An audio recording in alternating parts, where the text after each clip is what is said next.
Sa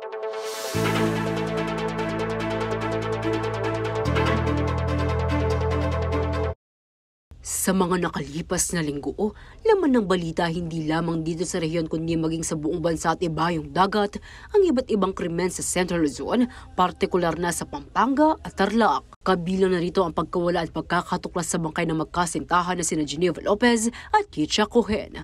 Ang umano'y pamemeke ng nationality ni Bamban Tarlac Mayor Alice Guo at ang mga naglipa ng illegal na pogo na dawitin sa human trafficking, sextortion, torture at scam. Ang mga pangyayaring ito may epekto raw sa imahe ng ating rehiyon, ayon mismo kay Dr. Richard Dinos, ang Regional Director ng Department of Tourism o DOT Central Luzon. Sa kabila nito, tiwala raw ang opisyal na tinututukan na ng iba't ibang ahensya ng gobyerno ang mga kasong ito para mabigyan ng agarang solusyon.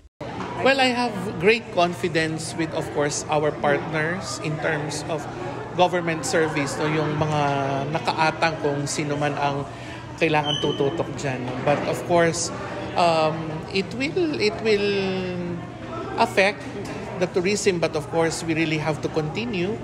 And we are confident that this is not, of course, this is not permanent.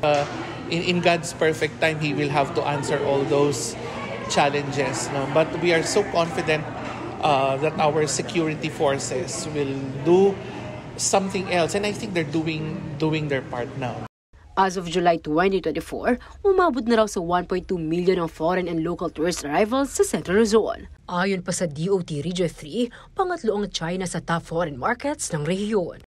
Sa pag-usad ng imbestigasyon ukol sa mga Philippine Offshore Gaming Operator o POGO, napag-alaman na mayroong mga Chinese nationals ang pumapasok sa bansa bilang turista at kalaunay na bibiktima ng mga human trafficker o di kaya naman ay nagtatrabaho sa mga POGO. Gayunpaman, sinabi ng DOT na welcome ang sinuman sa bansa, anuman ang kanilang nationality, basta susunod sila sa ating mga alituntunin.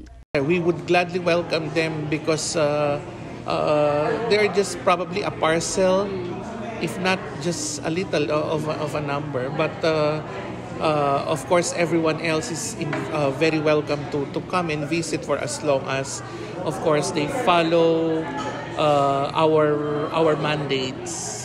Especially, no? So regardless of their